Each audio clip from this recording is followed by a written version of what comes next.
नमस्कार, स्वदेश एजेंडा देख रहे हैं आप और मैं हूं आपके साथ राखी। एजेंडा में आज बात करेंगे दिल्ली विधानसभा चुनाव 2025 की। देखिए, लगातार जिस तरीके से तस्वीरें सामने निकलकर आ रही हैं, दिल्ली की सियासत में आम आदमी पार्टी और बीजेपी के बीच जबरदस्त लड़ाई छिड़ गई है। मुद्दों को छोड़कर दिल्ली में सब पर बात हो रही है। महिलाओं को लेकर लुभावनी योजनाएं, उसके बाद अपमानजनक टिप्पणी, सब कुछ इस चुनाव में देखने को मिल गया। और अब लड़ाई शीश महल वर्सेस राजमहल पर पहुंच गई है। पहले जहां बीजेपी के नेताओं ने आपके राष्ट्रीय संयोजक अरविंद केजरीवाल पर करोड़ों रुपए खर्च करके शीश महल बनाने का आरोप लगाया, तो चुनाव की तारीखों का ऐलान होते ही आम आदमी पार्टी ने इन आरोपों को लेकर जबरदस्त पलटवार भी किया। अब इस बार पलटवार में किसकी बनेगी सरकार, ये दिल्ली की जनता तय करेगी, लेकिन इस लड़ाई ने दिल्ली चुनाव में गर्माहट जरूर पैदा करती है। इसी पर चर्चा को आगे बढ़ाएंगे, उससे पहले देखिए ये रिपोर्ट। तो बस इतनी जगह लूंगा मैं, इतना ही बड़ा मकान लूंगा और बड़ा मकान नहीं लूंगा, चिंता मत करो। जब दिल्ली के लोग कोरोना से जूझ रहे, लोगों का पूरा फोकस शीश महल बनवाने में था। 10 लाख रुपए के सूट पहनने वाला व्यक्ति, उसके मुंह से शीश महल की बातें अच्छी नहीं लगती।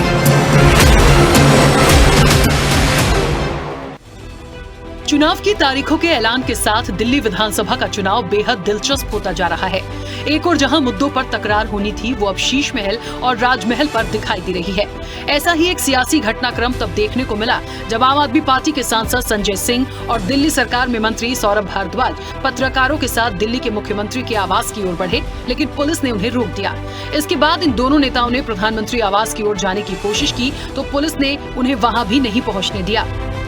देखा तुमने? देखा है? अरे मंत्री को तुम दिखाओगे नहीं? अपने मिनिस्टर को ही रोक के खड़े हो। इन्हीं को अकेले लेते जाओ, इनको दिखा दो। इस जबरदस्त सियासत के बीच दिल्ली बीजेपी ने कहा कि केजरीवाल ने राजनीति में आने पर कहा था कि बंगला नहीं लूंगा, 2 कमरों के मकान में रहूंगा। इसका एफिडेविट भी बनवाया था, लेकिन सत्ता में आते ही लूट का अड्डा शीश महल बनवाया। तो बस इतनी जगह लूंगा मैं, इतना ही बड़ा मकान लूंगा और बड़ा मकान नहीं लूंगा, चिंता मत करो।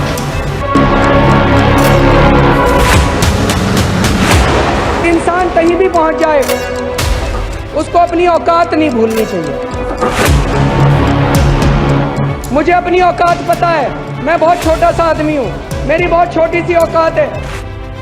दिल्ली बीजेपी ने पूछा है कि आप बताएं कि वो एफिडेविट कहाँ गया। ये झूठा आरोप लगाते हैं कि केंद्र सरकार उन्हें काम नहीं करने देती, केंद्र सरकार उन्हें पैसे नहीं देती। ये कितने बड़े झूठे हैं, इसका उदाहरण इनका शीश महल है।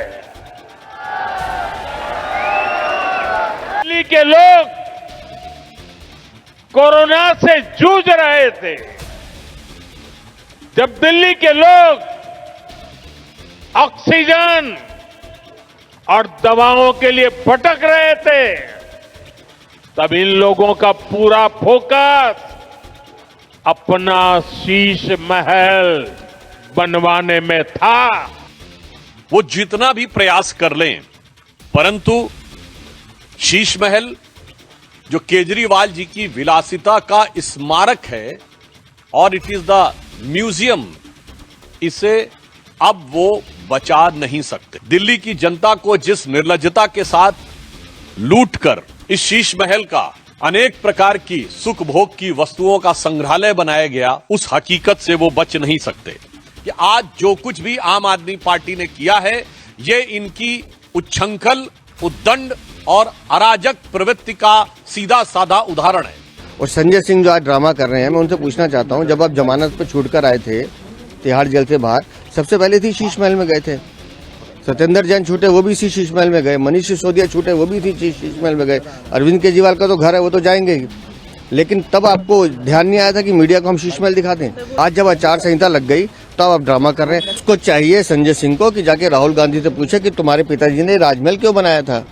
इनकी मौजूदा मुख्यमंत्री से लेकर इनके पूर्व मुख्यमंत्री केजरीवाल जी तक को चिंता सिर्फ अपने बंगले की है, सिर्फ अपने शीश महल की है। तो ऐसे में दिल्ली की जनता भी इस बात को देख रही है कि कौन सही मायनों में उनके लिए चिंता कर रहा है और कौन अपने लिए लड़ाई लड़ रहा है। अब केजरीवाल पर वार था तो पलटवार ना हो, ऐसा कैसे हो सकता है? आम आदमी पार्टी ने केंद्र सरकार और प्रधानमंत्री नरेंद्र मोदी पर हमला किया। राज्यसभा सांसद संजय सिंह ने कहा कि दिल्ली में प्रधानमंत्री नरेंद्र मोदी के पास 2700 करोड़ का राजमहल है। प्रधानमंत्री दिन में 3-3 बार कपड़े बदलते हैं, 10 लाख रुपए का पेन का इस्तेमाल करते हैं, उनके पास 5000 सूट हैं और 6700 जूते की जोड़ियां हैं। जबकि दिल्ली के मुख्यमंत्री आतिशी ने आरोप लगाया कि बीजेपी की अगुवाई वाली केंद्र सरकार ने उनसे मुख्यमंत्री आवास छीन लिया है। 2700 करोड़ रुपए का अपने लिए घर बनाने वाला, 8400 करोड़ रुपए के हवाई जहाज में घूमने वाला, 10 लाख रुपए के सूट पहनने वाला व्यक्ति, उसके मुंह से शीश महल की बातें अच्छी नहीं लगती। मैं व्यक्तिगत आरोप प्रत्यारोप में नहीं जाना चाहता, मैं गाली गलौज की राजनीति नहीं करता, मैं व्यक्तिगत आक्षेप नहीं करता, ये मैं भी कर सकता हूं कि घर छीनने से काम रुकेगा नहीं।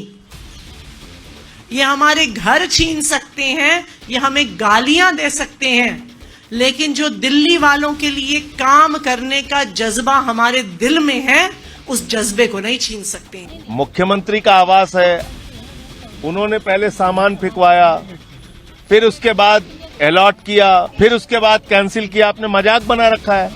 और हम कहते हैं छोड़िए, जो आरोप बीजेपी ने लगाया था उसको तो दिखाना चाहिए था ना। सोने का टॉयलेट कहाँ है, कहाँ है स्विमिंग पूल, कहाँ है मिनी बार, दिखाओ ना। और हमने जो कहा कि 6700 जोड़ी जूता है, 5000 सूट है, 8400 करोड़ की जहाज में चलते हैं मोदी जी, 10-10 लाख की पेन है, 12-12 करोड़ की 6 गाड़ियां हैं उनके साथ काफिले में। दिखाइए आप उसको। कहाँ जाने दिया? राजमहल के सामने यहाँ रोक दिया, कहाँ जाने दिया? जो सरकारी आवास बनाया गया था 6 फ्लैगस्टाफ रोड पर जाएंगे कि वो आलीशान स्विमिंग पूल, शराब पीने के लिए बार है मुख्यमंत्री आवास में, तो उस बार को ढूंढने की भी कोशिश की जाएगी आप लोगों के साथ। प्रधानमंत्री जी के आवास में भी, दोनों ही आवास, तो अगर टैक्स की बर्बादी का आरोप कहीं लग सकता है तो दोनों पे एक साथ लग सकता है। तो इसलिए हम आज मानेंगे कि भारतीय जनता पार्टी को प्रधानमंत्री के आवास में मीडिया की मौजूदगी से कोई ऐतराज नहीं होगा। शीश महल वर्सेस राजमहल की इस जंग में वार पलटवार जोर शोर से चल रहा है। बीजेपी के सवाल हैं, आतिशी ने 3 महीने तक घर का कब्जा क्यों नहीं लिया? पार्टी ने आरोप लगाया कि शीश महल की जांच ईडी और सीबीआई कर रही है। घर आवंटन की शर्त थी कि आतिशी जांच एजेंसियों का सहयोग करेंगी, लेकिन उन्होंने जानबूझकर घर का कब्जा नहीं लिया ताकि घर बंद रहे और जांच एजेंसियां काम न कर सकें। बीजेपी ने पूछा है कि जब दिल्ली कोरोना जैसी महामारी से जूझ रही थी, तब आप शीश महल क्यों बना रहे थे? पीडब्ल्यूडी की इन्वेंट्री में लिखे हुए सामान कहां से आए? बीजेपी ने ये भी पूछा, टॉयलेट चोरी किसने किया? उधर आम आदमी पार्टी का मानना है कि बीजेपी पीछे हट रही है क्योंकि उसे लगता है कि उन्हें पीएम आवास भी दिखाना पड़ सकता है। आपने बीजेपी को चुनौती दी थी कि हम मुख्यमंत्री आवास दिखाएंगे, बीजेपी प्रधानमंत्री आवास दिखाए। आपका मानना है कि भाजपा शीश महल बनाने का आरोप लगा रही है। हम इन आरोपों की सच्चाई बताना चाहते हैं, इसलिए यहाँ पहुँचे हैं, लेकिन दिल्ली पुलिस हमें अंदर जाने से रोक रही है। कुल मिलाकर दिल्ली चुनाव की तारीखों का ऐलान हो चुका है। 5 फरवरी को सभी 70 सीटों पर वोटिंग होगी, वहीं 8 फरवरी को नतीजे घोषित किए जाएंगे। दिल्ली विधानसभा का मौजूदा कार्यकाल 23 फरवरी को खत्म हो रहा है। ऐसे में दिग्गजों के एक दूसरे पर यह आरोप प्रत्यारोप ने सियासत को गरमा दिया है और एक दूसरे की पोल खोलने का ये सियासी घटनाक्रम दिल्ली के दंगल में खूब रंग जमा रहा है। चैनल हेड आरपी श्रीवास्तव के साथ एग्जीक्यूटिव एडिटर राखी वर्मा की रिपोर्ट। तो बस इतनी जगह लूंगा मैं, इतना ही बड़ा मकान लूंगा, और बड़ा मकान नहीं लूंगा, चिंता मत करो। जब दिल्ली के लोग कोरोना से जूझ रहे, लोगों का पूरा फोकस शीश महल बनवाने में था। 10 लाख रुपए के सूट पहनने वाला व्यक्ति, उसके मुंह से शीश महल की बातें अच्छी नहीं लगती।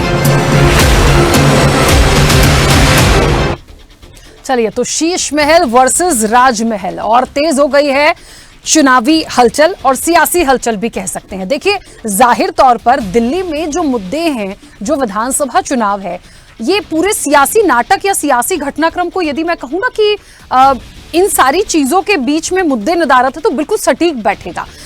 इतने दिनों के चुनाव प्रचार में योजनाओं पर जब बात हुई थी तब तक तो ठीक था।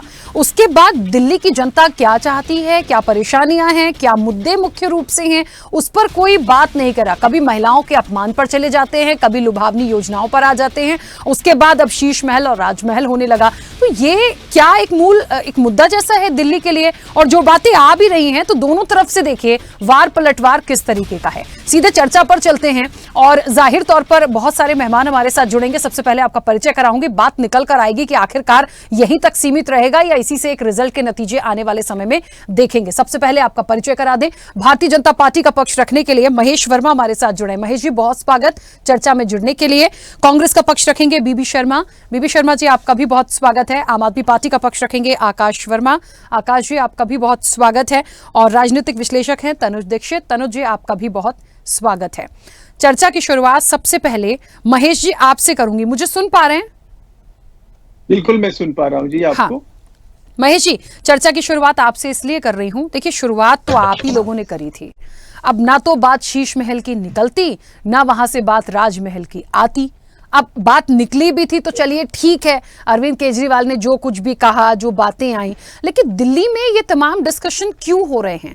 और दूसरा मूल प्रश्न है, आम आदमी पार्टी ये साफ तौर पर कहती है कि हमें जाने दीजिए, हम जाएंगे, हम दिखाते हैं आपको कि सीएम हाउस में क्या है, नहीं है, कौन सा सोने का टॉयलेट है या नहीं है। मैं बहुत साफ सुथरे शब्दों में देखिए इस बात को रखूंगी, क्योंकि चर्चा आई तो यही आई है, बोला तो यही गया है, पूछा जा रहा है, बीजेपी पूछ रही है कहां टॉयलेट है ये, तो ये सारी चीजें मुझे बोलनी पड़ेंगी आज। तो मुझे लगता है वो कह रहे हैं हम अपनी चीजों को दिखाते हैं, आप राजमहल की चीजों को दिखाइए। तो या तो दोनों एक दूसरे की चीजों को दिखा दीजिए या तो दिल्ली के मुद्दों पर बात कर लीजिए। सर देखिए, हम तो कभी ये नहीं कहने गए कि भाई देश में जो मंत्री होते हैं या मंत्री होते हैं या जो नेता होते हैं, सांसद होते हैं, विधायक होते हैं, उनको एक कमरे के मकान में रहना चाहिए, उनको लाल बत्ती की गाड़ी पे नहीं चढ़नी चाहिए, उनको जो है भ्रष्टाचार नहीं करने चाहिए, भ्रष्टाचार करने के बजाय कहीं उनको समाज में सेवा करना चाहिए, और जो ईमानदार लोग हैं, कट्टर ईमानदार लोग हैं, उनके जरिए जो है हमें कहीं राजनीति करनी चाहिए। ये बोल किसके थे? ये श्रीमान केजरीवाल साहब के थे। उनका ये मानना था कि हम देश में एक ऐसी परंपरा का शुरुआत और प्रवाह करें कि जैसे कंबल ओढ़ के घी पीना, यानी अपनी बातें कुछ और, आपकी कथनी कुछ और करनी कुछ और उसका अगर कोई साक्षात प्रमाण देखना है तो आप जाके शीश महल देखिए। और ये शीश महल और जिस राजमहल को कह के कहीं प्रधानमंत्री जी को कहीं दोषी ठहराने की कोशिश कर रहे हैं, तो ये उनसे पूछना चाहिए जिन लोगों ने 7 रेस कोर्स रोड या जो प्रधानमंत्री आवास, जो देश का कैबिनेट और संसद और तमाम जितनी प्रक्रिया है उनको जो है पूरा करके उसको ऑफिशियल प्रधानमंत्री निवास घोषित किया गया। राष्ट्रपति निवास पे भी ये उसी तरह से कहीं ना कहीं सवाल खड़ा करेंगे। इसी प्रकार से सवाल ये खड़ा करेंगे कि देश के उपराष्ट्रपति जहां रहते हैं वो भी जो है कहीं ना कहीं राजमहल की तरह है। देश के जो सांसद रहते हैं उनकी भी स्थिति परिस्थिति का आकलन कुछ इसी तरह से करेंगे, लेकिन वो लोग उस तरह से नहीं रहते हैं जैसे गैर कानूनी तरीके से केजरीवाल जी ने अपने लिए शीश महल का निर्माण कराया। 225 करोड़ रुपया फूंक डाले, गैर कानूनी तरीके से उन्होंने उस पैसे को दिल्ली की जनता के खजाने से निकाला और वो अपने लिए उन्होंने शीश महल तैयार कराया। एक बात, 5 प्लॉट, 5 बैंगलो, एक 1.5 एकड़ के 10 एकड़ में इन्होंने पूरे शीश महल को तैयार किया। उस 10 एकड़ में क्या होगा? उस 10 एकड़ में क्या स्विमिंग पूल नहीं है? इसको नकार सकते हैं क्या? वहां इलेक्ट्रॉनिक्स जो है सारे वहां के दर्रो दीवार आपने तैयार कराए या नहीं कराए, इसको आप नहीं नकार सकते, क्योंकि ये सारी चीजें जो है ऑन रिकॉर्ड है। इसको कहीं भी किसी भी तरह से आप नकारने की कोशिश करेंगे तो आपको हम और आप हमारे सामने आप हमें कहीं बौना बना के और राजनीति करने की कोशिश करेंगे, लेकिन जनता बौना कैसे बनेगी मेरे भाई? तो आम आदमी पार्टी भी तो कह रही है महेश जी, 2700 करोड़ का राजमहल आपके पास, मोदी जी के पास 10 लाख का पेन। ये मैं नहीं कह रही हूँ, ये आम आदमी पार्टी बहुत खुल के कह रही है। आज उन्होंने बोला है 5000 सूट, जूते के जोड़ियां कितनी है वो भी पूरा रिकॉर्ड है। क्या दिल्ली की जनता इन सब पे चुनाव लड़ रही है? मैं तो मेरा तो मूल प्रश्न आज का ये बिल्कुल आपने सही कहा, बिल्कुल आपने सही कहा। 27,000 करोड़ का कौन सी चीज है जो कि इनको कहीं पार्लियामेंट में इनके सांसद जो चीखते हैं, चिल्लाते हैं, चौड़ी छाती करके बात करते हैं, कभी इन्होंने कहा नहीं होगा, कभी आपने सुना नहीं होगा। हमारे विपक्ष के मित्र हैं जो ये 50 साल का अभी दस्तावेज जो है जिसको हम व्हाइट पेपर कहते हैं वो पार्लियामेंट में प्रस्तुत किया गया। अगर यही बात होती कि 27,000 करोड़ का कहीं प्रधानमंत्री जी ने अपने ऊपर खर्चा किया हो, कहीं समझ में आता। प्रधानमंत्री इस देश के जो कुछ भी एक प्रधानमंत्री के नाते उनको मिलता है, उन्होंने कभी किसी चीज के लिए इस तरह से नहीं कहा कि नहीं जी हम तो कसम अपने बच्चों की खाते हैं कि कांग्रेस से हम कहीं हाथ नहीं मिलाएंगे, लेकिन वही काम किया। हम कसम खाते हैं कि हम कभी बेईमानी नहीं करेंगे। बेईमानी की प्रकाशता यही कि 2 नंबर दारू जो एक शराब माफिया बेचता है वो शराब बेचने का आपने काम किया। फ्री बिजली के नाम पर लगभग 12,000 करोड़ रुपए का आपने डाका डाल दिया। फ्री पानी के नाम पर आपने लगभग 9300 करोड़ रुपए का जो है आपने डाका डाला। इस प्रकार से करके 32,000 करोड़ रुपया आप सरकारी खजाने से लूट कर, और आप उसके बाद ये कहते रहिए कि देखिए प्रधानमंत्री जी जो है 27,000 करोड़ का के बंगले में रहते हैं। ये कैसे, मतलब ये इस तरह की बातों को कह देना। अच्छा, ये वो लोग हैं। एक और आपको मजेदार बात बनता है कि 300 FIR इनके ऊपर चल रहा है और ये लगभग 30 ऐसे मानहानि के मुकदमे में हाथ जोड़ के पैर पकड़ के माफी मांग चुके हैं कोर्ट के अंदर कि साहब हमसे गलती हो गई, हमने जो है भूल बस ये बात ऐसी कह दी। ठीक है, तो ये वो नौटंकी है जिस नौटंकी से जनता अब कहीं मतलब वो क्या बोलते हैं कि वो जनता जो है आजीज आ चुकी है और वो ये चाहती है कि ऐसे लोगों की राजनीति में रहने का मतलब है कि हमारे अधिकारों का तय है। ठीक है, जो जनता को एक संविधान में आर्टिकल 21 में जो कहीं मिला हुआ है ये अधिकार कि उनको सामाजिक सुरक्षा मिले, उस सामाजिक सुरक्षा का अगर सबसे बड़ा कोई मजाक बनाया गया, सबसे बड़ा लूट का माध्यम बनाया गया, तो वो दिल्ली को बनाया गया। अगर उसको उस पाप को ढकने के लिए ये बात कही जा रही है, मुझे लगता है कि ये दिल्ली के लोगों के साथ अन्याय है। ठीक है, मैंने तो कहा ही ना, मूल मुद्दों से तो आप लोग भटके ही हुए हैं। एक तरफा क्यों जाएंगे? हमें तो बात दोनों तरफ की करनी पड़ेगी ना। जब वार आएगा तो पलटवार जायज रूप से होगा। खैर, वापस आऊंगी। आकाश जी, मुझे नहीं लगता कि कोई ऐसा रिग्रेट या कोई ऐसा अफसोस वाली बात उनको राजमहल को लेकर लग रही है, लेकिन हाँ, आपको लेके तो बहुत सारे सवाल उनके पास हैं। लेकिन मैं आप लोगों से भी जानना चाहती हूँ, माना कि वहां से वार आया तो पलटवार करना था, लेकिन इस वक्त दिल्ली का ये जो चुनाव है वो दिल्ली की जनता किस तरह से समझ रही होगी, आप उसको भी समझने की कोशिश करिए। पूरा का पूरा इलेक्शन जो है इन्हीं सब चीजों पर निकला चला जा रहा है, मूल मुद्दों से सब हटके बात कर रहे हैं। और सबसे बड़ी बात कि चलिए, जिस तरह के आरोप हैं, आम आदमी पार्टी कहती है हम सच्चाई बताना चाहते हैं, तो सच्चाई बताने के लिए राजमहल खुलेगा तभी सच्चाई सामने आएगी। क्या ऐसा कुछ है? राखी जी, मैं आपकी बिल्कुल जब आपने बात शुरू करी थी, मैं बिल्कुल सहमत हूं कि भारतीय जनता पार्टी जो है वो कभी भी मूल मुद्दों पर बात करती ही नहीं है, नहीं करना चाहती है। क्योंकि मूल मुद्दों पर बात करने के लिए एक विजन होना चाहिए, एक कुछ आपके पास इतिहास होना चाहिए जो आपने जनता के लिए किया हो, आपके पास कुछ ऐसा होना चाहिए जनता को आप दिखा सके। आप ये देखिए कि इन लोगों ने अब तक दिल्ली में 10 साल तक आधी सरकार चलाई। भाई देखिए, लॉ एंड ऑर्डर इनके पास है, एलजी साहब इनके हैं, इनके 7 सांसद हैं इनके दिल्ली में। इनसे पूछिए पिछले 10 सालों में इन्होंने क्या काम किया। इनके पास कोई काम नहीं है बताने के लिए, ये नहीं बता सकते। इनसे पूछिए आने वाले दिल्ली के चुनावों में आपका क्या विजन है, इनके पास कोई विजन नहीं है। आप इनसे पूछिए कि इनके पास क्या एजेंडा है, इनके पास कोई एजेंडा नहीं है। आप इनसे पूछिए जी आपका मुख्यमंत्री का चेहरा कौन होगा, इनके पास कोई एजेंडा नहीं है। हम हमेशा अपने कामों की बात करते हैं। आज से पिछले दिनों की बात करें तो हमने हमेशा अपने विजन को आगे रखा। हमने बोला कि भैया हमने महिलाओं को बस में फ्री यात्रा दी, बुजुर्गों को तीर्थ यात्रा दी, हमने बिजली पानी फ्री, हमने अस्पताल बनाए, हमने स्कूल बनाए, 22,000 से ज्यादा क्लासरूम बनाए। हम अपने तमाम कामों को गिनवा रहे हैं, लेकिन ये लोग बार बार, क्योंकि इन लोगों के पास और कोई मुद्दा नहीं है, ये दूसरे मुद्दों पर लेकर आए। अब भाई साहब इनका कहना है कि शीश महल में सोने का टॉयलेट लगा हुआ है। आप सोच के देखिए आखिर जी कि कितने कॉन्फिडेंस के साथ ये भारतीय झूठा पार्टी जो है वो झूठ बोलती है। कहते हैं सोने का टॉयलेट लगा हुआ है, स्विमिंग पूल है, मिनी बार है। तो भैया हमने इनसे कहा कि अच्छा ठीक है, अगर आप ये कह रहे हो कि ये सब है तो चलिए हम तमाम मीडिया को लेकर चलते हो, दिखाते हैं। आज आपका चैनल भी हमारे साथ गया था, हमारे सांसद, हमारे नेता, हम लोग गए, हमने बोला चलो पूरी मीडिया को दिखाओ कि कहाँ है सोने का टॉयलेट। हमने कहा दिखाओ कहाँ है मिनी बार, कहाँ है स्विमिंग पूल। तो इन्होंने दिल्ली पुलिस के जरिए हमें वहां पे जाने नहीं दिया, ना ही आप लोगों के चैनल को जाने, कैमरा को जाने दिया। हम तो दिखाने गए थे कि भाई दिखाइए ना सच्चाई। भारतीय जनता पार्टी के पास सिर्फ एक ही चीज है, झूठ झूठ झूठ झूठ। अब बात करते हैं प्रधानमंत्री जी की। प्रधानमंत्री जी शीश महल की बात कर रहे हैं। जो आदमी खुद 2700 करोड़ के मकान में रहता है उसको शोभा देता है।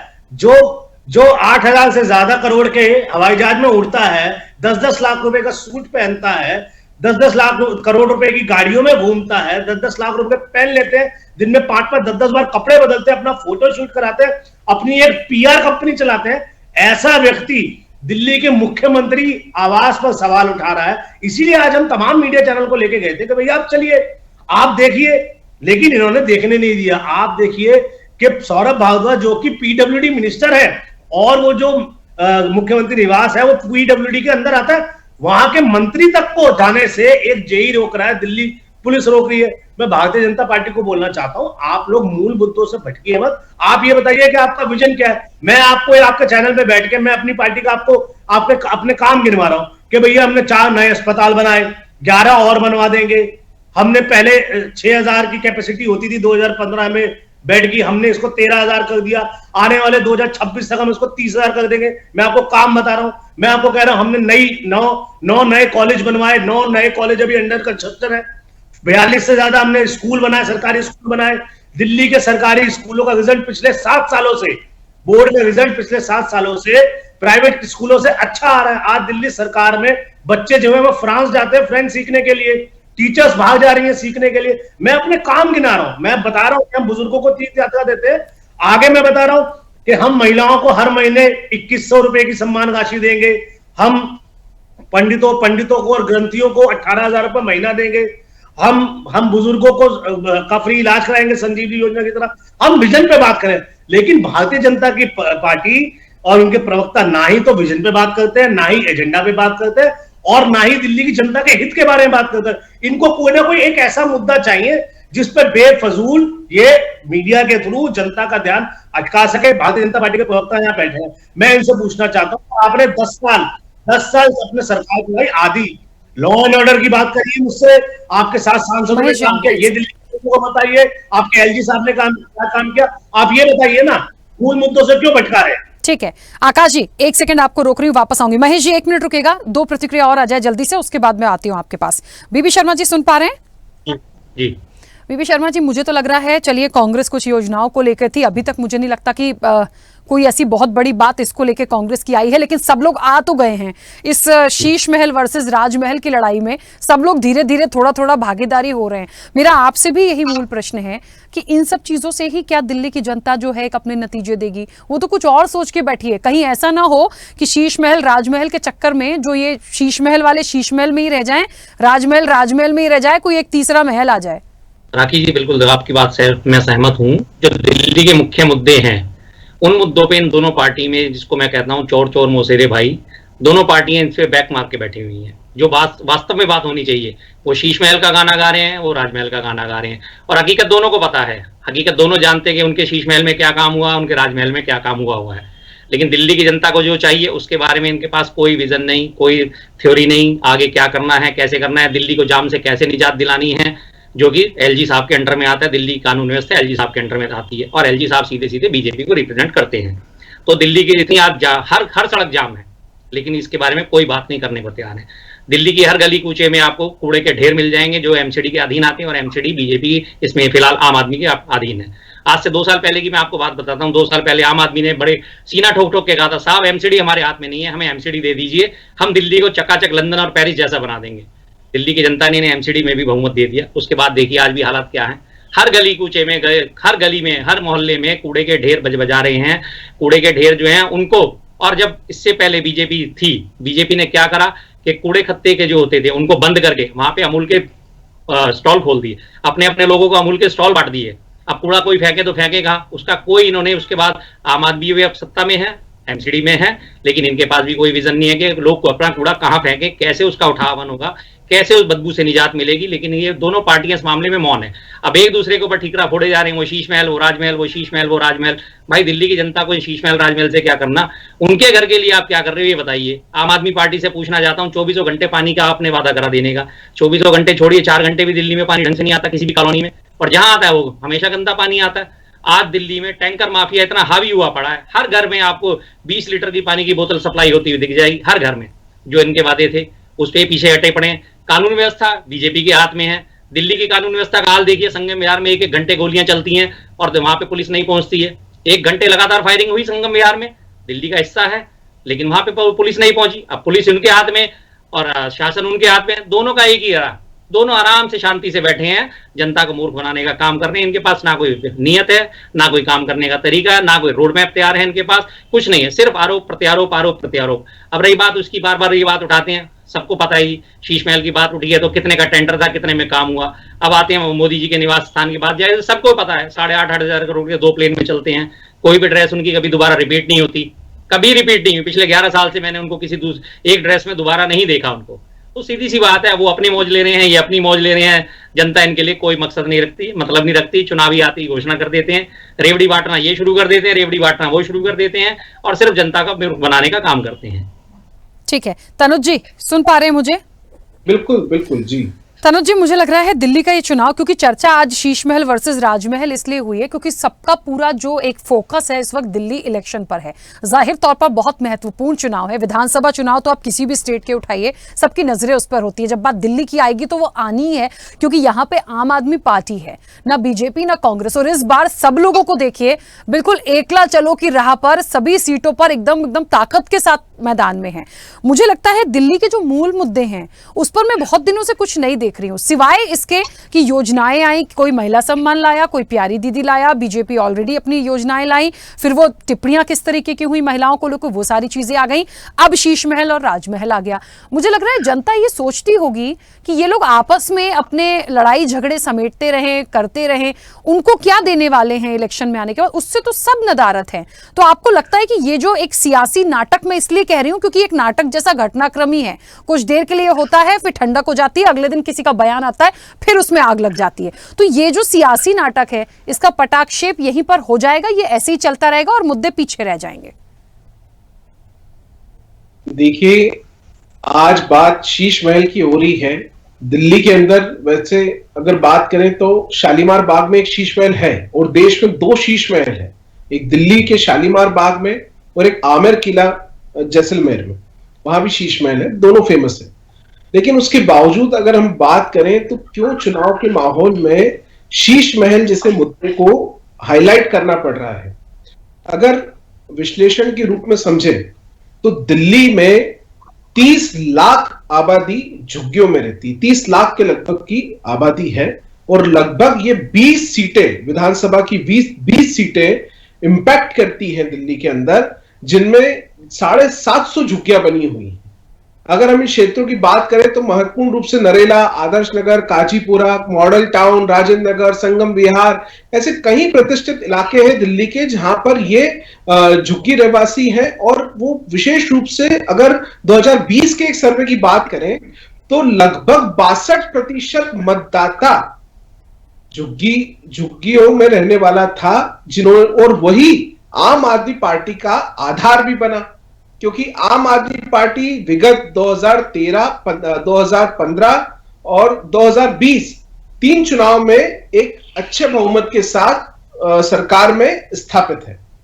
तो कहीं ना कहीं ये आधार अब भारतीय जनता पार्टी को भी एक गिराने की आवश्यकता है, और ऐसे में ये मुद्दों को हाईलाइट करने की आवश्यकता इसलिए है कि जिस तरीके से पीडब्ल्यूडी डिपार्टमेंट ने एक लिस्ट जारी करी इन्वेंट्री की, और उस लिस्ट में उन्होंने बताया किस तरीके से 11 करोड़ रुपए का इंटीरियर का सामान आया, किचन का सामान 4 करोड़ का, किस तरीके से कहां क्या सामान।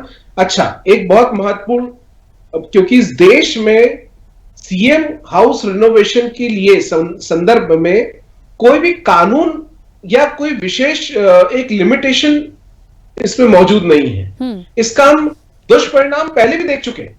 विगत कई वर्षों में, कई दशकों में तमिलनाडु की सरकार में रहे कई मुख्यमंत्रियों ने पैसों का वो इस्तेमाल किया है जनता के पब्लिक फंड का सीएम हाउस में, जो आप हम यहां बैठ के हिसाब भी नहीं लगा सकते हैं। तो निश्चित रूप से तमिलनाडु हो, केरला हो, निचले भारत के जो हिस्से हैं, उनके जो बड़े राज्य हैं, उनमें कई बार ऐसे मामले देखने को मिले जिनको लेकर के सुप्रीम कोर्ट में भी याचिकाएं लगी हैं। नया मामला नहीं है, लेकिन बात वही है कि ये झुग्गी बस्ती में रहने वाले लोग, जो कि बहुत बड़ा वोट बैंक है, बहुत बड़ा आधार है दिल्ली चुनाव में, और जो 20 सीटों के अंदर हस्तक्षेप रखते हैं और सीधा परिवर्तन 20 सीटों में देखने को मिलता है, ऐसे में निश्चित रूप से शीश महल, राजमहल जैसे भी मुद्दे इस चुनाव में उठना वाजिब है। जी बिल्कुल ठीक है। महेश जी, अब आप अपनी बात रखिए, कुछ कहना चाह रहे थे। देखिए, दिल्ली का मुख्य मुद्दा ये है कि जो आंख में धूल झोंकने का काम होता है, उसके प्रति कहीं लोगों को जागरूक करना। अब जैसे आप एग्जाम्पल के तौर पे देखिए, अभी हमारे जो आम आदमी पार्टी के प्रवक्ता हैं, उनका ये कहना था कि हमने 2100 रुपए का महिला सम्मान लेके आए, हम ग्रंथी और पंडित को जो है 18,000 रुपए देंगे। ये सारे मिला के लगभग 30,000 करोड़ रुपए जो है खजाने से जाना है हर साल। 10,000 करोड़ का जो इन लोगों ने लोन लिया है उसका इंटरेस्ट देना है, 40,000 करोड़ हो गया। टोटल दिल्ली का बजट जो है वो 62,000 करोड़ का है, यानी 22,000 करोड़ के ऊपर आप दिल्ली की जो है तनख्वाह बांटोगे। आप वैसी दिल्ली में जहां पे आपकी स्वास्थ्य की, आपको सुन के हैरानी होगी कि इन लोगों की दिल्ली में अभी तक जितने सड़कें बनी है वो सारी की सारी सड़कें जो है केंद्र सरकार ने बनाई, और आज दिल्ली से एनसीआर में 15 मिनट में आप जा सकते हो, और दिल्ली से दिल्ली में आप जो है 1.5 घंटा आपको लगता है जाने में। सबसे बड़ा सवाल ये वो दिल्ली है जहां पे शुद्ध और साफ पानी अब कहीं जाके सड़कें इतनी अच्छी है तो बिधूड़ी जी क्यों रो रहे थे सड़कों के नाम पे? सर वैसे बोलना नहीं चाहिए, पर आ गया विषय, सड़कों का जिक्र किया आपने इसलिए। अरे तो मैं कह रहा हूँ ना कि बोलना चाहूंगा, वो उन सड़कों की बात कर रहे हैं, वो उन सड़कों की बात कर रहे हैं जो दिल्ली सरकार के अधीन है, PWD को बनाना है। हम उन सड़कों की बात कर रहे हैं जो कहीं आज दूरी आप मेरठ की नाप रहे हैं, आज कहीं दूरी आप गुड़गांव जा रहे हैं, आप कहीं सोनीपत जा रहे हैं। दिल्ली की तो दिल्ली से एनसीआर में जाना आपके लिए 15-20 मिनट का खेल है, लेकिन अगर आपको वहीं जाना हो दिल्ली से कनाट प्लेस से विकासपुरी या विकासपुरी से रोहिणी, तो आपके दम निकल जाएंगे, क्योंकि आपने रोड 1 इंच भी नहीं बनाया। तो और ये हमारी बात ही तो नहीं हो रही महेश जी। मैं तो चाहती हूँ कि दिल्ली में कोई एक दिन मुझे ऐसा दिखे कि आज भारतीय जनता पार्टी इन सारे सवालों को लेकर हमलावर है, उधर से मैं सुनूं आम आदमी पार्टी को वो कह दे कि हाँ हम ये नहीं कर पाए या हम इतना दे पाए। ये तो बात ही नहीं हो रही है ना, बातें तो कुछ और हो रही है इलेक्शन में, यही तो मैं कह रही थी। पहली बात इनसे पूछिए ना, इनका एजेंडा क्या है, मुद्दा क्या है? आपने कहा कि भाई शीश महल और राजमहल में अंतर क्या है? आपको समझना पड़ेगा, जो शीश महल बनाया गया वो बिल्कुल गैर कानूनी तरीके से बनाया गया, उसका कोई नक्शा पास नहीं हुआ, उसमें किसी प्रकार से वो आज जो है मुख्यमंत्री आवास के रूप में कहीं भी किसी भी सरकारी प्रपत्र में, गजट में उसका कहीं मुख्यमंत्री आवास के रूप में उसको कहीं अंकित नहीं किया गया। आप ये देखिए, खजाने को लूट के, और उसका कोई हिसाब किताब जो है ना विधानसभा में दिया गया ना सीएजी को दिया गया। अब आ जाइए कांग्रेस के हमारे जो मित्र कह रहे थे, आज अभी मई 2024 में ये दोनों जो है कह रहे थे कि मिले सुर मेरा तुम्हारा तो सुर बने हमारा। ये दोनों जो है गलबैया थे, और ये दोनों मिलके हमारे खिलाफ चुनाव लड़े और कोशिश किए कि भाई 1 सीट तो कम से कम हम जीत जाए। लेकिन कितनी शर्मनाक हार हुई कि इस लोकसभा का नतीजा जो था उसमें 52 सीटों पे भारतीय जनता पार्टी जीती। इन दोनों के साथ लड़ने के बावजूद भी हम 52 सीट पे जीते। अगर आपका करप्शन और भ्रष्टाचार कहीं लोगों के दिल दिमाग में नहीं होता, ऐसी जो है नतीजे कहीं सामने दिखाई नहीं देते। दूसरी बात कि आज जितनी भी योजना आप लेके आ रहे हो, मुझे बताओ कि इन योजना के नाम पर आप देश को, आपको सुन के हैरानी होगी, ये फ्री बिजली देते हैं, और फ्री बिजली के नाम पर 12,000 करोड़ रुपया इन लोगों ने लापता कर दिया। मतलब आज आप जिन महिलाओं को जो वंचित है, शोषित है, संविधान का अनुच्छेद 21 जो है आपको कहीं ये प्रदत्त करता है कि आप वो काम करिए, लेकिन उसके करने का आधार ये। चलिए महेश जी, आम आदमी पार्टी पूछ रही है, आप क्या दे रहे हैं, आपका एजेंडा क्या है सिलेक्शन में? हमारा एजेंडा स्पष्ट है, भ्रष्टाचार को खत्म करो, वो नारे मत दो जो लोगों को कहीं छलावा लगे, दिल्ली के लोगों को केजरीवाल से मुक्त करो, यमुना को साफ रखो, दिल्ली के लोगों को, बच्चों को अच्छा शिक्षा और स्वास्थ्य दो। कोरोना में जिस प्रकार से दिल्ली में मौत हुई, उस मौत के लिए अगर कोई एक आदमी जिम्मेवार है तो वो जिम्मेवार है केजरीवाल, जिसने 24 घंटे दारू बेचने का काम किया, इसने एक बोतल अभी आऊंगी मैं उस पे भी मैं आऊंगी, एक मिनट अभी उस पे भी मैं आती हूँ। बीबी शर्मा जी कुछ कह रहे हैं, पहले बोलिए। महेश जी और आकाश जी एक मिनट रुकिए, बीबी शर्मा जी अपनी बात रखें, फिर मैं वापस आ रही हूँ। जी साहब ने बात करी कि दिल्ली एनसीआर से जाना इतना आसान हो गया, 15 मिनट में आप दिल्ली एनसीआर में पहुंच सकते हैं। अब अगर ये बात कर रहे हैं बॉर्डर पे खड़े हो गए कि विवेक विहार से मुझे और चंद्रनगर में जाना है, बॉर्डर में तो ठीक है 15 मिनट में पहुंच सकते हैं, लेकिन आप सेंटर से बताइए ना। और आपने उठाया कि दिल्ली से मेरठ जाना कितना आसान है, मेरठ का टोल टैक्स तो बता दीजिए साहब कितना है, जो मेरठ का पुराना रोड है, और उस पर टाइमिंग बता दीजिए। वो भी तो आपकी डबल इंजन की सरकार का हिस्सा है, जिसपे आपने टोल टैक्स लेना है, अमीरों को आपने सहूलियत देनी है, टोल टैक्स वसूल करना है, वो सड़क आप बढ़िया बना देंगे। जिसपे आम आदमी को चलना है उसके बारे में कौन सोचेगा साहब? उसके बारे में क्यों नहीं बात? केजरीवाल से पूछिए आप। नहीं जी, मैं केजरीवाल साहब नहीं है, मैं आपसे पूछना चाहूंगा। नहीं उसका पीठ हमारा काम नहीं है, आप जानकारी लेकर आइए। मेरी बात सुनिए, अभी आप स्वाभाविक है कि जो हमने बनाया है वो तो हम कहेंगे ना। भाई आईएसबीटी से आप निकलिएगा और मेरठ जाइएगा, कितना देर लगता है आप बताइए ना। सर बता रहा हूँ ना, सुनेंगे सर, सुनेंगे तभी तो बताऊंगा। आपने दिल्ली में एक नागरिक हैं आप दिल्ली के, और कब तक इनका पीठ थपथपाते रहेंगे? हाँ जी, दिल्ली मेरठ एक्सप्रेस वे को आपने काउंट कर लिया कि उससे आप देखिए कितना टाइम लगता है, लेकिन जो पुराना दिल्ली मेरठ एक्सप्रेस है, जो वे है, उसकी आपने हाल क्यों नहीं बयान करे सर? मात्र 65 किलोमीटर की दूरी के लिए 3 घंटे लग जाते हैं, उसको आप डेवलप क्यों नहीं कर देते? क्योंकि उस पर आम आदमी चलता है, एक्सप्रेस वे से गाड़ियां गुजरेंगी, गाड़ियों से आप टोल टैक्स देंगे, तो आपको खजाना भरना है, आपको तो निचोड़ना है, जैसे कि आपकी निर्मला जी हैं लगातार। आप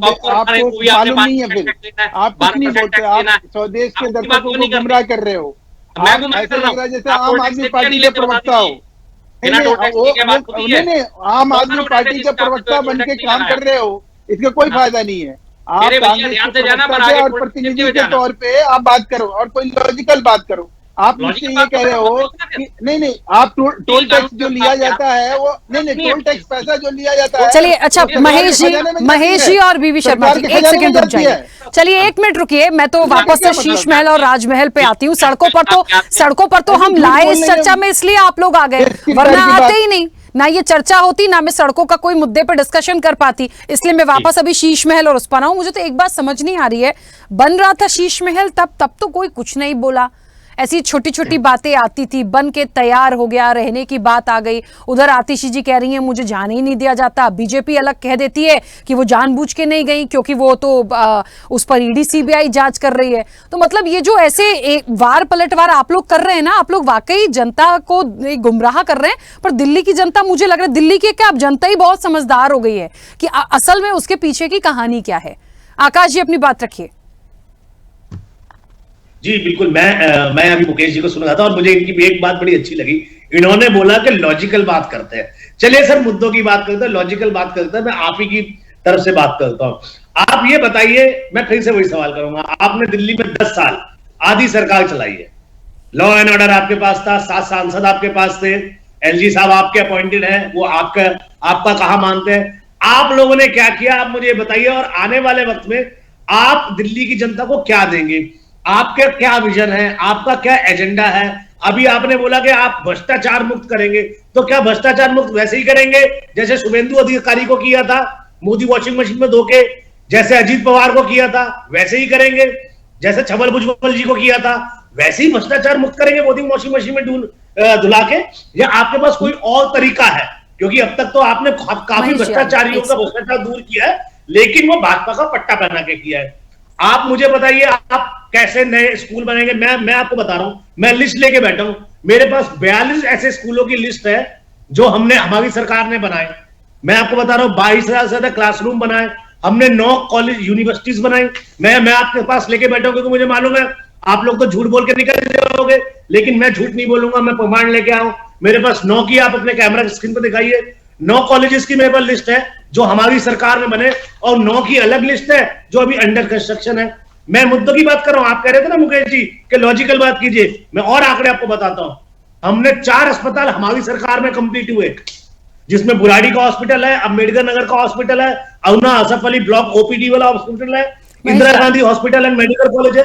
ये हुए 11 नए अस्पताल बन रहे हैं जो कि 2026 में बनकर तैयार हो जाएंगे। मैंने आपको बताया, जब हमने सरकार छोड़ी, जब हमने चलाने शुरू करी थी 2014 में, टोटल बेड की कैपेसिटी थी 6 से 9,000 थी। हमने इसको 13,000 किया और आने वाले टाइम में 26 में इसको 30,000 तक कर देंगे।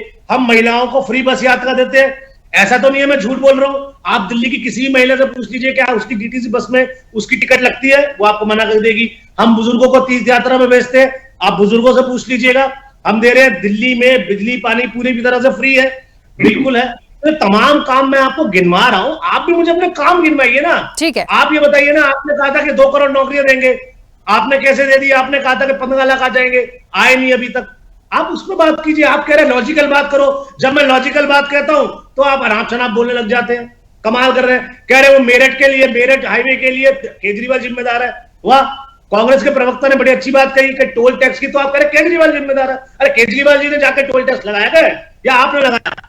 चलिए ठीक है, आकाश जी 1 सेकंड रुकिएगा। तनुज जी, महेश जी आऊंगी, अपनी बात रखिएगा, आप उसके जवाब दीजिएगा। राइट टू रिप्लाई तो मिलना चाहिए ना। मतलब अभी ये जो बात कह गया आपके दर्शकों को, लॉजिकल बात कीजिएगा। मैं लॉजिकल बात करूंगा, बिल्कुल लॉजिकल बात करूंगा। आपने कहा कि हमने जो है क्लासरूम बनाए। मैडम आपसे पूछना चाहता हूँ, आप अपने दर्शकों के आगे भी ये सवाल रखिएगा। दिल्ली में मैं जो बात कह रहा हूँ जिम्मेवारी के साथ कह रहा हूँ आकाश जी, और गलत हो तो मेरे ऊपर मानहानि का मुकदमा करिएगा। नहीं सर, मैं आपसे ये रिक्वेस्ट, मैं आपसे नहीं, आपसे मजबूर है, मैं आपकी मान नहीं मैं आपसे कह रहा हूँ मैडम, नहीं करूंगा। अरे नहीं, मैं ये कह रहा हूँ ऑडिटेड रिपोर्ट है, अरे भाई सुनो सही, लॉजिकल बात कर रहा हूँ, लॉजिकल बात कर रहा हूँ। दर्शकों को आपके आज स्वदेश सनसनीखेज खुलासा कर रहा हूँ। आज एक सनसनीखेज नहीं आज एक, अरे भाई चलिए आकाश जी आपने लॉजिकल बातें करी हैं, वो कोई सनसनीखेज खुलासा कर रहे हैं, उसको भी सुन लेने दीजिए ना भाई। सच झूठ जो भी होगा अभी आ जाएगा, वो बोल ले। तनुज जी आ रही हूँ उसके पास, प्लीज। मैं कह रहा हूँ कि आप मुझे किसी तरह से काउंटर कर दो। एक क्लासरूम 50 लाख रुपए में आपने बनाया। एक हॉस्पिटल का कमरा जो तैयार किया आप लोगों ने 1.5 करोड़ रुपए में कराया। 1300 करोड़ रुपया, इस देश में कोई भी ऐसी सरकार हो मुझे बता दे, 1300 करोड़ रुपया आप लोगों ने बिना टेंडर किए मैं ऑफिशियली आज स्वदेश चैनल पे मैं बोल रहा हूं, 1300 करोड़ रुपया बिना टेंडर किए।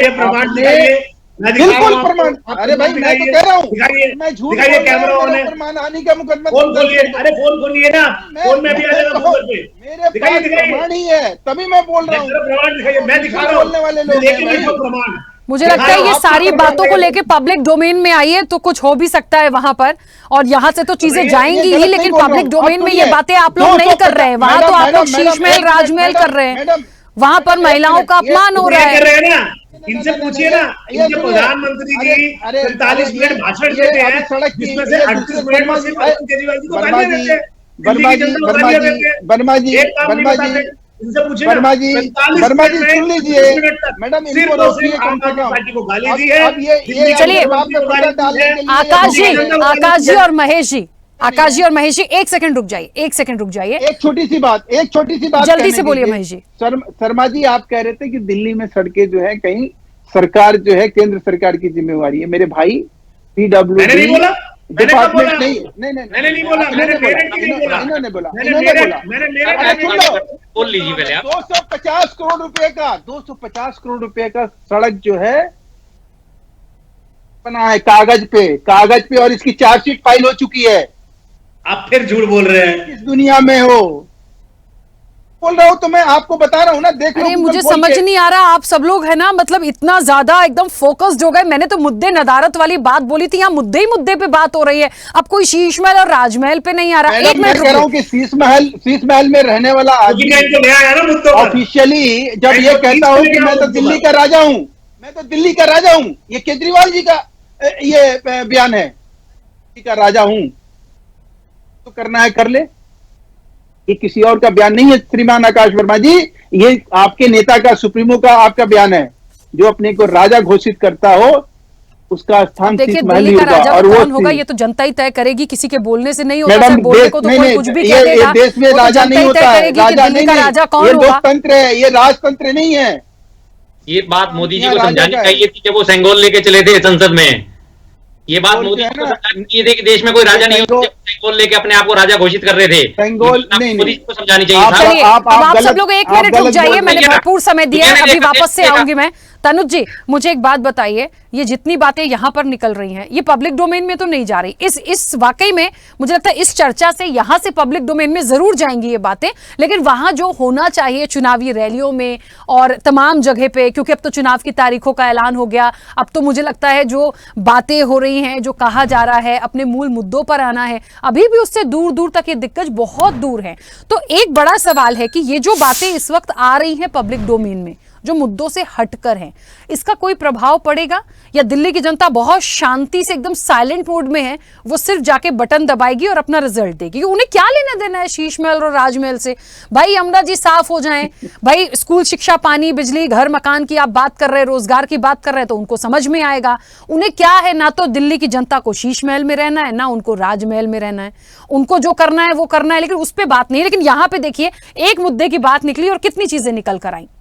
देखिए, उन्हें जनता को एक आधार तो लेकिन चाहिए राखी जी, हाँ। कि वो अपना जो नेता चुन रही है वो शीश महल, राजमहल किस स्तर को उनको चाहिए अपना नेता, वो उनको निश्चित रूप से पूर्ण स्वतंत्रता है जनता को चुनने के लिए। पहला। दूसरा ये है, जब अरविंद केजरीवाल जी ने राजनीतिक सफर शुरू किया था 2011 के बाद में, अगर मैं गलत नहीं हूं तो आज सभी को वो ध्यान भी होगा, शुरुआती समय में पूर्व राष्ट्रपति एपीजे अब्दुल कलाम के 300 कमरे वाले राष्ट्रपति भवन पे भी वो सवाल उठाते थे और उस पे भी बातें करते थे, कोई छुपा नहीं है। जब वो दूसरे राष्ट्रपति, पूर्व राष्ट्रपति के घरों को उन्होंने टारगेट किया, ऐसा नहीं कि नहीं करा। कई आपको इंटरनेट पे कई वीडियोस मिल जाएंगे उनके उस विषय के।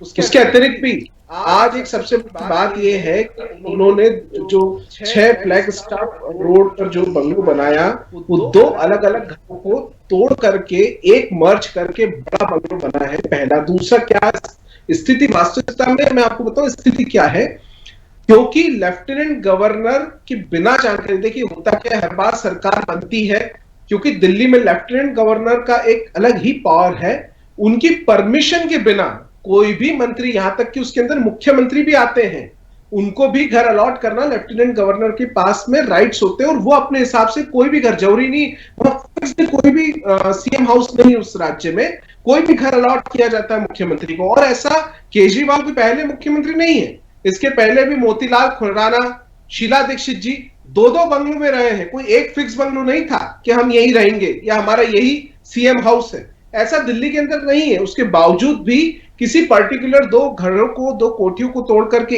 एक बड़ा घर बनाया गया, उसको रिनोवेशन कराया गया, और उसमें 4 महत्वपूर्ण बातें जो मैं बताना चाहता हूं, जिस पर शायद यहां कोई भी चर्चा नहीं कर रहा है, मैं सबको सुन रहा हूं, आम आदमी पार्टी के प्रवक्ता बैठे हैं, कांग्रेस के बैठे हैं, बीजेपी के बैठे हैं, उन बातों को उठा के ही नहीं ला रहे हैं। एक टेंडर 10-10 करोड़ रुपए से कम का दिया, ताकि पीडब्ल्यूडी का अधिकारी को ही उसके राइट्स रहे। ये एक सवाल है, क्यों एक ही टेंडर 40 करोड़ का क्यों नहीं निकाला? एक भी कंपनी से आवेदन नहीं मंगाए रिनोवेशन के लिए। अगर हो तो आकाश जी भी बैठे 10 डॉक्यूमेंट्स दिखा रहे, एक हाथ कोई टेंडर संबंधित डॉक्यूमेंट्स भी दिखाते जो रिनोवेशन के संबंध में अगर इनके पास मौजूद हो तो। कोई भी कंपनी से अगर सरकारी कोई भी छोटे से छोटा काम भी होता है राखी जी, 10 लाख रुपए का भी होता है, तो भी उसके लिए सरकार टेंडर के प्रावधान से अलग अलग जो उससे संबंधित संस्थाएं होती है उनसे टेंडर की प्रक्रिया से बुलाती है और फिर किसी को काम करने के लिए टेंडर अलॉट करती है। वो भी नहीं किया गया, हालांकि लेफ्टिनेंट गवर्नर के पास में उसके लिए भी राइट्स है। इसमें एलजी की कोई परमिशन नहीं है किसी भी तरीके की अनुमति नहीं ली गई है। अगर ऐसा कोई भी भवन निर्माण करता है बिना लेफ्टिनेंट गवर्नर की परमिशन का, तो स्वतः ही वो गैर संवैधानिक इल्लीगल कंस्ट्रक्शन की कैटेगरी में भी आता है। ये भी एक जानकारी कानूनन रूप से मैं आपको बता रहा हूं उसकी।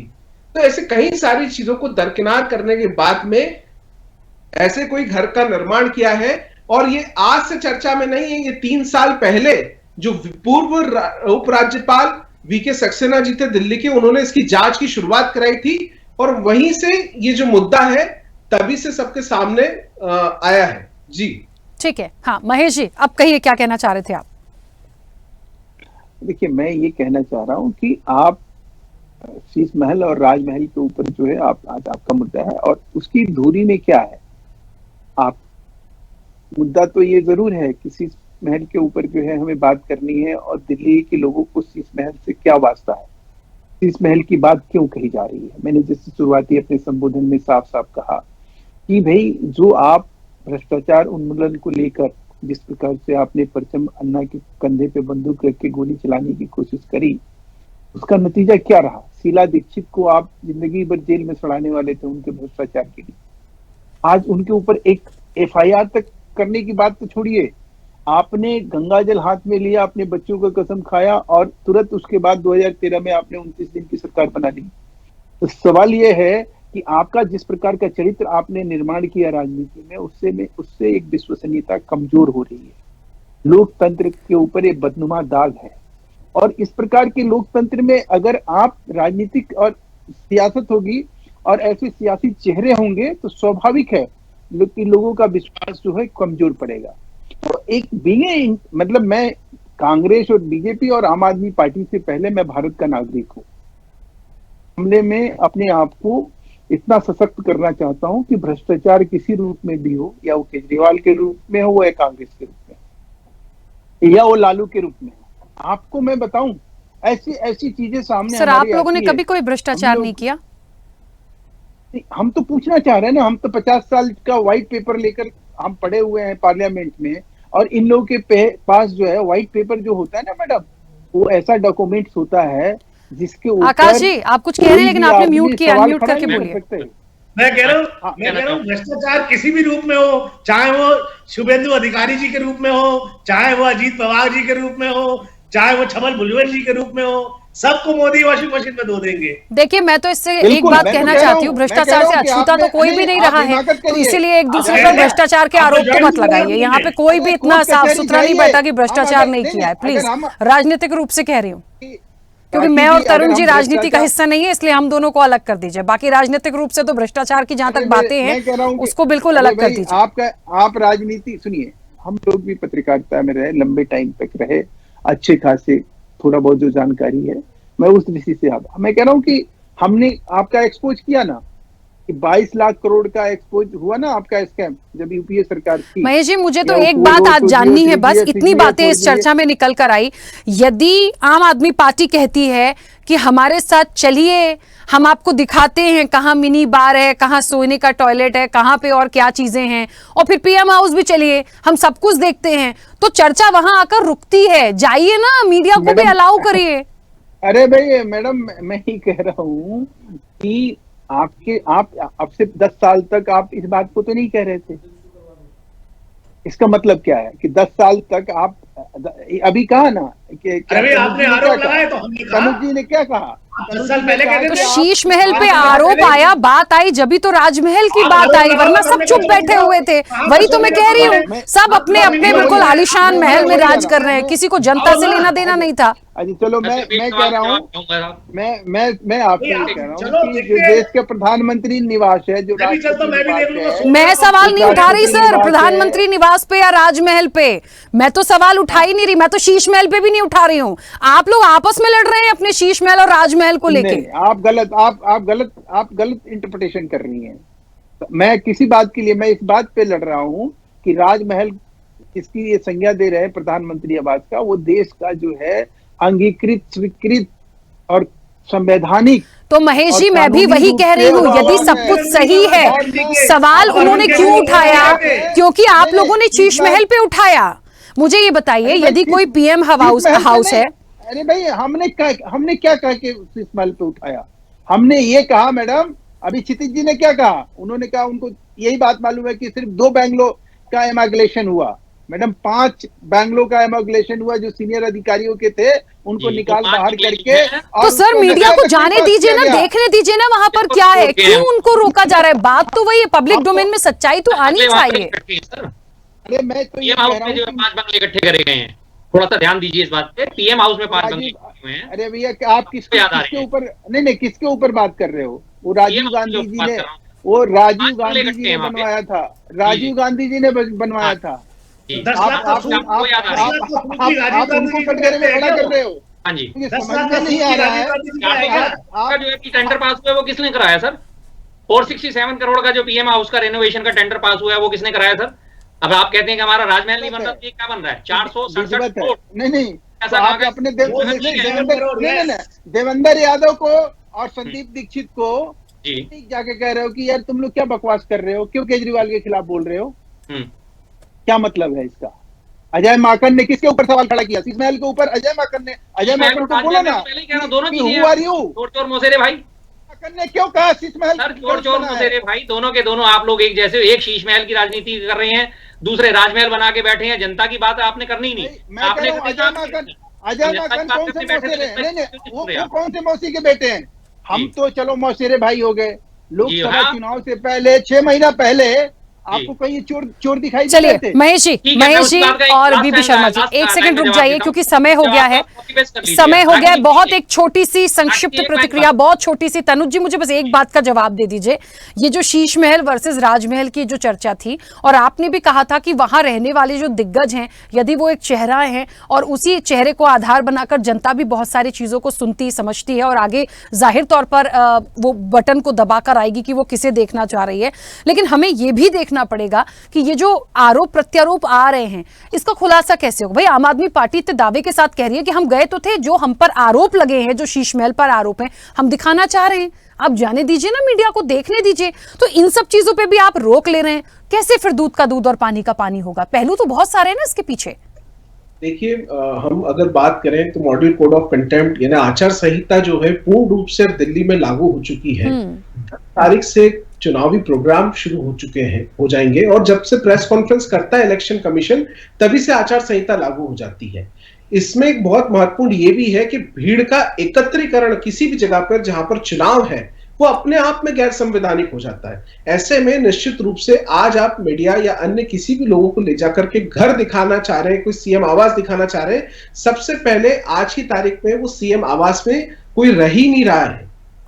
वजह यह है कि जब तक केजरीवाल जी सीएम थे और फिर वो जिस तरीके से उन्होंने इस्तीफा दिया और आशीष मारलेना ने वो घर लिया ही नहीं है। इस समय यही सबसे बड़ी बात है कि जब वो सीएम हाउस खाली है और ऐसे में अब वो दिखाना भी चाह रहे हैं, तो मीडिया का या जनता का ये कहना है कि जब वो रह रहे थे या 3 साल से ये मुद्दा जो है उठा हुआ है, तो 3 साल अभी इस बारे में क्यों विचार नहीं किया गया, दिखाने की क्यों नहीं लगाए गए? चलिए मैं तनुज जी रोकूंगी क्योंकि समय बहुत ज्यादा हो गया है। आप सभी का बहुत शुक्रिया इस चर्चा में जुड़ने के लिए। शीश महल वर्सेस राजमहल की लड़ाई है, सियासत गरमाई है दिल्ली में, ये गरमाती चली जाएगी। देखिए कल तक इसमें और क्या नया निकल कर आता है। लेकिन बहुत सारी सड़कों पर आज बात हो गई, बहुत सारे मुद्दे इस चर्चा के माध्यम से निकल आए जो पब्लिक डोमेन में जाने की जरूरत है। इन दिग्गजों को उस पर बात करनी पड़ेगी। दिल्ली की जनता को देखिए, मुद्दों से मतलब है, जनहित के मुद्दों पर बात करिए। इन सब चीजों से कुछ भी होने वाला नहीं है। बाकी रिजल्ट 8 फरवरी को आएंगे, तब पता चलेगा कि किसका पड़ला भारी होता है। चर्चा में इतना ही। बने रहिए स्वदेश न्यूज के साथ। सबसे पहले देश। ऐसे ही वीडियोस के लिए लाइक करें, शेयर करें, फॉलो करें। YouTube पर जाकर सब्सक्राइब कर बेल आइकन दबाना ना भूलें और ताजा अपडेट्स के लिए SwadeshLive.com पर जरूर जाएं।